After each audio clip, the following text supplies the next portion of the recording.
నీ జగనన్ని కాలనీల మీద నీళ్లు నడిచాయి. 100 కోట్లు ఒకసారి గుండె మీద చేసుకొని ఈ బుడమేరు పరివాహక ప్రాంతాల్లో నీ జగనన్న కాలనీలు ఎన్ని అడుగుల ఎత్తులో నీళ్లు ప్రవహించాయో, సెంటు పట్టాతో పేదవాళ్ళని ఇళ్ల నిర్మాణం చేస్తామని నువ్వు తీసుకున్న 100 కోట్ల దోపిడీలో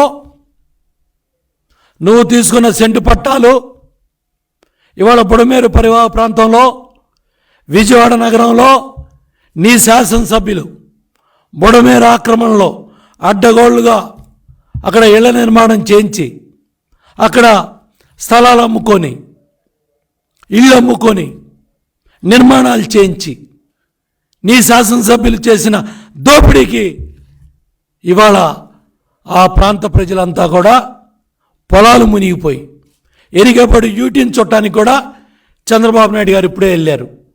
ఆ ఈటీ ద్వారే ఈ బుడమేరు ప్రవాహం అంతా కూడా బయటికి వెళ్ళాల్సిన పరిస్థితి ఉంది.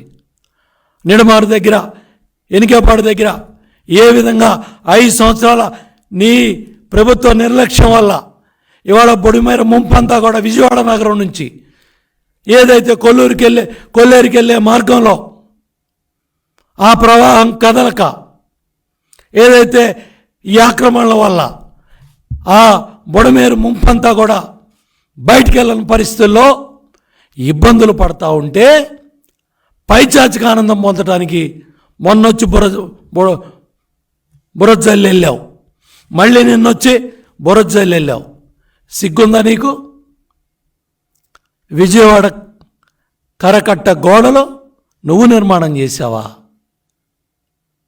చంద్రబాబు నాయుడు గారి ప్రభుత్వం నిర్మాణం చేసి 2.3 కిలోమీటర్లకి ఆ ప్రాంత శాసనసభ్యుడు గద్దె రామ్మోహన్ రావు నేను గత నీ ప్రభుత్వ కాంగ్రెస్ ప్రభుత్వ పరిపాలన సమయంలో కృష్ణానదిలో మేము ధర్నాలు చేసి తెలుగుదేశం ప్రభుత్వం అధికారంలో రాగానే 2.3 కిలోమీటర్ల గోడ నిర్మాణం పనులు మొదలుపెట్టి 100 కోట్లు శాంక్షన్ చేసి 100 కోట్లు ఖర్చు పెడితే ఆ నిర్మాణాన్ని ఎలా చేయాలో చూపిస్తే నీ ప్రభుత్వం అధికారంలో రాగానే ఆ పనులను ప్రీ క్లోజర్ చేశావు. మళ్ళీ తెలుగుదేశం పార్టీ నాయకులు రోడ్డెక్కి ధర్నాలు చేస్తే ఆ పనులు ప్రారంభమయ్యాయి.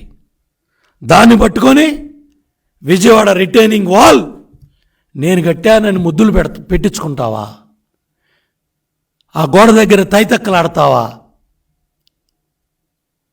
ఎప్పుడైనా గత ప్రభుత్వాలు ఈ రిటైనింగ్ వాల్ నిర్మాణం చేయాలనే ఆలోచన కూడా లేనప్పుడు చంద్రబాబు నాయుడు గారు ఆనాడు తెలుగుదేశం ప్రభుత్వం ప్రతిపక్షంలో పోరాటాలు చేసింది, పనులు ప్రారంభం చేయండి అని చెప్పి ఆ రిటైనింగ్ వాల్ నిర్మాణం చేపిస్తే దాని దగ్గరికి వెళ్ళి ముద్దులు పెడతావా? దాని దగ్గరికి వెళ్ళి నేనే కట్టేశాను, నేనే కనుక్కున్నాను, ఈ రిటైనింగ్ వాల్ నాదని చెప్పేసి సొల్లు కబుర్లు చెప్తావా? నేను ఒకటే అడుగుతున్నా, ఇవాళ బుడమేరు వరద బాధితులకి, ఇవాళ ఈ లక్షలాది మంది రైతాంగ కష్టాలకి, ఇవాళ బుడమేరు వరద ముంపుకి, ఈ రాష్ట్ర రైతాంగానికి, ఈ బుడమేరు వరద బాధితులకి జగన్ రెడ్డి క్షమాపణ చెప్పాలి.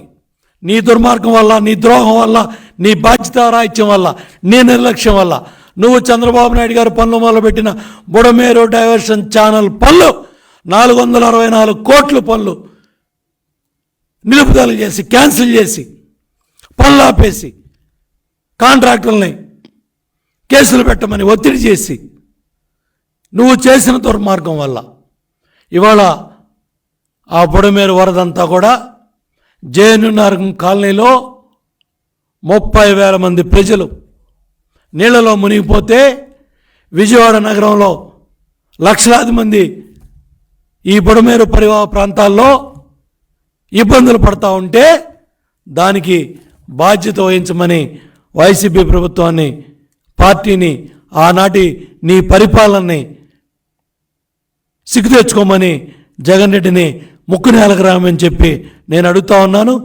ఈ 4-5 బోట్లు ఏ విధంగా వచ్చాయి, నీ ఎవరు కుట్ర ఉందా అన్నీ కూడా బయటపడుతుంది విచారణలో. నీ పార్టీ రంగులు కూడా ఆ బోట్లకి కనపడాయి అనేది కూడా ఈరోజు దినపత్రికల్లో వచ్చాయి. కాబట్టి రిటైనింగ్ వాల్ పనులు కానీ, ఈ బుడమేరు డైవర్షన్ ఛానల్ పనులు కానీ, ఇవన్నీ కూడా చంద్రబాబు నాయుడు గారి ప్రభుత్వంలో ప్రారంభం చేసి ముందుకు తీసుకెళ్తా ఉంటే, వైసీపీ ప్రభుత్వం అధికారంలోకి వచ్చి ఈ 5 ఏళ్ళు మీ నిర్లక్ష్యం వల్ల, ఈ నీ బాధ్యతారాహిత్యం వల్ల ఇంత దుర్మార్గం జరిగితే నీ కుటుంబ పత్రిక